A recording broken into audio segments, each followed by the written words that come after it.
کہ اس وقت ہم دیکھ رہے ہیں کہ شیر افضل مروت صاحب کو سائیڈ لائن کیا جا رہا ہے، کور کمیٹی سیاسی کمیٹی سے ان کو نکال دیا گیا ہے۔ کافی زیادہ قربانیاں بھی ہیں 9 مئی کے بعد ان کی، کیا ٹھیک ہے اس پر آپ کا؟ جی دیکھیے، شیر افضل مروت صاحب جو ہیں اس میں کوئی دو رائے نہیں کہ انہوں نے پارٹی کے لیے بڑی قربانیاں دی۔ مشکل وقت میں پارٹی کا انہوں نے سہارا دیا، ورکرز کو انہوں نے ایک نئی امید دی۔ 9 مئی کے بعد جو پارٹی تحریک انصاف کی مین لیڈرشپ تھی، ان کے ساتھ جو ہو رہا تھا تو ایک بہت بڑا خلا ملا ان کو، اور انہوں نے بہت احسن طریقے سے اس ذمہ داری کو نبھایا۔ لیکن جی دیکھیے، پولیٹیکل پارٹیز جو ہے وہ ڈسپلن کے اوپر چلتی ہے۔ پولیٹیکل پارٹیز میں آپ نے ڈسپلن کے اوپر ہی رہنا ہوتا ہے۔ ابھی بھی اڈیالہ جیل سے چیئرمین عمران خان صاحب کے ان کے حوالے سے ان کا موقف آ گیا ہے کہ وہ بار بار پارٹی لیڈرشپ کے اوپر چڑھائی کرتے ہیں، اور مختلف مواقع کے اوپر انہوں نے پارٹی کی ڈسپلن کو وائلیٹ کیا، اور اسپیشلی سعودی عرب کے حوالے سے جو بیان تھا، حالانکہ چیئرمین عمران خان صاحب نے ابھی خود کہا کہ جی 2 دفعہ محمد بن سلمان نے OIC کا اجلاس طلب کیا عمران خان صاحب جب وزیر اعظم تھے ان کے کہنے کے اوپر۔ سعودی عرب جو ہے وہ ہمارا بردر ملک ہے، اور سعودی عرب کے ساتھ ہمارے جو تعلقات ہیں وہ نہ صرف سفارتی ہے بلکہ مذہبی تعلقات ہیں ان کے ساتھ۔ تو ایک تو اس سعودی عرب کے حوالے سے جو انہوں نے بیان دیا وہ ان کو نہیں دینا چاہیے تھا، اور پارٹی میں جو بھی رہے، میں بھی رہوں، جو بھی ہوگا، پارٹی میں ہم نے ڈسپلن کو فالو کرنا ہے، کیونکہ ہماری پارٹی جو ہے وہ مختلف محاذوں کے اوپر اس ٹائم حالت جنگ میں ہے۔ تو اگر ہم آپس میں ہی لڑتے رہیں تو جو ہم نے ہدف حاصل کرنے ہیں، جو حقیقی آزادی کی جو تحریک عمران خان کی قیادت میں ہم نے شروع کی ہے، تو اس کاز کو نقصان ہوگا۔ تو ہمیں سب کو ڈسپلن میں اتفاق اور اتحاد کے ساتھ رہنا ہوگا۔ اچھا، شاید خٹک صاحب یہ بتائیے گا کہ اس وقت پاکستان تحریک انصاف کے پاس کیا راستہ ہے؟ کس سے مذاکرات کریں گے؟ اسٹیبلشمنٹ سے، حکومت سے، یا اپنے آپ سے ہی کرنے ہیں اپنے مذاکرات؟ کوئی نہ کوئی راستہ تو نکالیں۔ جی دیکھیے، مذاکرات کے حوالے سے تحریک انصاف کا موقف جو ہے وہ بڑا واضح ہے۔ جب چیئرمین PTI عمران خان صاحب جیل نہیں گئے تھے تو اس ٹائم بھی ایک کمیٹی انہوں نے اناؤنس کی تھی مذاکرات کے لیے۔ تحریک انصاف جو ہے مذاکرات کے اوپر یقین رکھتی ہے۔ ہم ایک سیاسی جماعت ہیں، اور سیاسی جماعتیں ڈائلاگز کرتی رہتی ہیں۔ جی دیکھیں، اس ٹائم مسئلہ جو ہے وہ ملک کا ہے۔ جب تک آپ کا سیاسی استحکام نہیں آئے گا، معاشی استحکام نہیں آئے گا۔ معاشی استحکام نہیں آئے گا، آج آپ کشمیر کے حالات اٹھا کے دیکھ لیں۔ بنیادی وجہ تو یہی ہے کہ جو بجلی کے پرائسز انکریز ہوئے ہیں، یا گیس کے پرائسز جو انکریز ہوئے ہیں، اس ٹائم جو مہنگائی کی جو حالت ہے، رجیم چینج کے بعد جو اس ملک کا کباڑ بنایا گیا، پچھلے 2-2.5 سالوں میں جن لوگوں نے اس ملک کے اوپر ان کو مسلط کیا، کیا وہ ان کا بوجھ اٹھا سکیں گے؟ کیا یہ ملک چل پڑے گا؟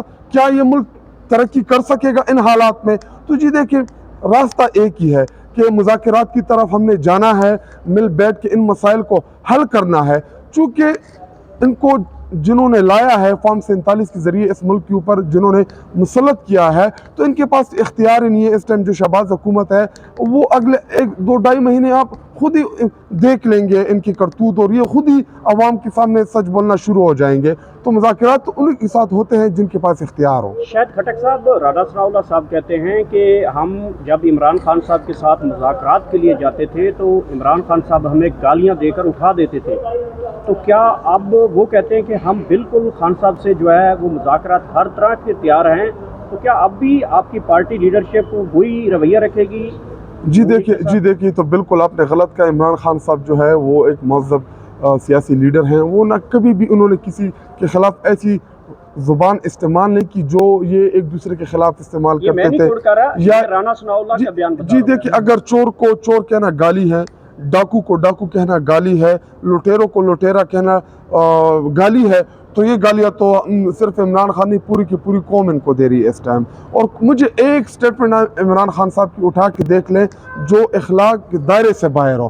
انہوں نے میرے ملک پاکستان کو لوٹا ہے، یہ چور ہیں، یہ ڈاکو ہیں، یہ لٹیرے ہیں، ہماری سیاست ہی ان لوگوں کے خلاف ہے۔ جی دیکھیں، اگر بالکل ہم مذاکرات کے لیے تیار ہیں، ہمارے چوری شدہ مینڈیٹ ہمیں واپس کیا جائے، تحریک انصاف اور عمران خان جتنے بھی ہماری لیڈرشپ ہے جو جیلوں میں ہے ان کو رہا کیا جائے، اور سب سے بڑھ کے اس ملک میں آئین پاکستان کو بحال کیا جائے۔ جی دیکھیں، اس ٹائم ابھی ہم آپ کے سامنے جو کیس ابھی ہم سن کے آ رہے ہیں، جی اس میں ہے کیا ملک پاکستان کو نقصان پہنچا؟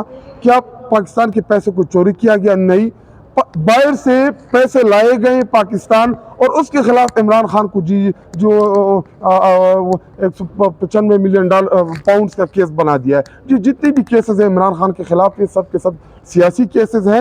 اور یہ ہم نہیں کہہ رہے ہیں, یہ وہ معزز 6 اسلام آباد ہائی کورٹ کے ججز کہہ رہے ہیں کہ جی ہم سے من پسند فیصلے لیے جا رہے ہیں. تو کیا یہ آپ کا آئین بحال ہوا؟ کیا آپ کے اداروں کے پاس اختیار ہے؟ تو جی دیکھیں, ان 3 چیزوں کے اوپر جو بھی ہمارے ساتھ بات کرے گا, ہم بیٹھنے کے لیے بھی تیار ہیں, ہم مذاکرات کے لیے بھی تیار ہیں. لیکن فارم 47 کے ذریعے جو ہمارا مینڈیٹ چوری ہوا, جو اس ملک میں ایک غلط چیز کی بنیاد ڈال دی گئی ہے, جی یہ صرف تحریک انصاف کا مسئلہ نہیں ہے, یہ اس ملک میں جمہوریت کا مسئلہ ہے. اگر اسی طرح فارم 47 کے ذریعے ہم نے لوگوں کو منتخب کرانا ہے تو کون ووٹ ڈالنے جائے گا؟ کون اس جمہوریت کے اوپر کیا پاکستانی عوام کا اعتماد رہے گا؟ بالکل نہیں رہے گا. کیوں؟ کیونکہ ان کو پتہ ہے کہ جی 7 روپے کا پینسل لے کے, ایک سفید کاغذ لے کے, اس کے اوپر یہ آپ اپنی مرضی کے ووٹ لکھ لیں, آپ اپنی مرضی کا رزلٹ لکھ لیں, جی کون جائے گا اس ملک میں دوبارہ ووٹ ڈالنے کے لیے؟ تو یہ ایک بہت سیریس ایشو ہے, اور یہ صرف تحریک انصاف کے ساتھ نہیں, یہ جب ان لوگوں کے ساتھ ہوگا نا تو تب ان کو پتہ چلے گا. اچھا شاہد خٹک صاحب, ایک طرف آپ ریاست مدینہ کی بات کرتے ہیں, پاکستان تحریک انصاف ریاست مدینہ میں سب کو معافی نامہ دیا جاتا ہے یا معاف کر دیا جاتا ہے, 2 ہی آپشن تھے. جی اب ایک بہت بڑی آپ لوگوں کو آفر دی گئی ہے, معافی مانگنا یا معافی نامہ دے دینا. تو اب آپ تیار ہیں ریاست مدینہ کو مد نظر رکھیں, اور جن کی طرف سے آپ کو آفر آئی ہے کہ معافی مانگ لیں, کیا آپ لوگ اب معافی مانگنے جا رہے ہیں؟ جی پہلے ان لوگوں سے معافی مانگنی چاہیے جن لوگوں کے گھروں کے اوپر غیر قانونی ریڈز کیا گئے, ہماری ماں اور بہنوں کی جو توہین ہوئی ہے گھروں کے اندر, یا ہمارے ان لوگوں جن کے کاروباروں کو تباہ کیا گیا ہے. پہلے ان لوگوں سے معافی مانگنی چاہیے جن لوگوں کے اوپر اس ریاست نے ظلم اور جبر کیا ہے. اور اس کے رہی بات معافی کی, اگر عمران خان کی رہائی کے لیے مجھے کسی سے بھی معافی مانگنی پڑے تو میں اپنی ذاتی حیثیت میں معافی مانگنے کے لیے تیار ہوں. لیکن 9 مئی کو جس بونڈے طریقے سے عمران خان کو گرفتار کیا گیا, جس طریقے سے اسلام آباد ہائی کورٹ کے احاطے میں ان کو گریوان سے پکڑ کے گھسیٹ کے لے کے گئے, کیا وہ لوگ معافی مانگیں گے؟ کیا وہ جو سپریم کورٹ آف پاکستان نے کہا کہ جی عمران خان کی گرفتاری غیر قانونی ہے, کیا اس کے بعد وہ لوگ جنہوں نے عمران خان کو گرفتار کیا, کیا وہ لوگ معافی مانگیں گے؟ یا جنہوں نے ڈان لیکس کیا ان کے خلاف کمیشن نہیں بنایا گیا, قوم کے سامنے حقائق نہیں لائے گئے, کیا اس معاملے کے اوپر قوم سے معافی مانگی جائیں گی؟ کیا میمو گیٹ اسکینڈل کے اوپر قوم سے معافی مانگی جائے گی؟ کیا کمیشن بنایا جائے گا؟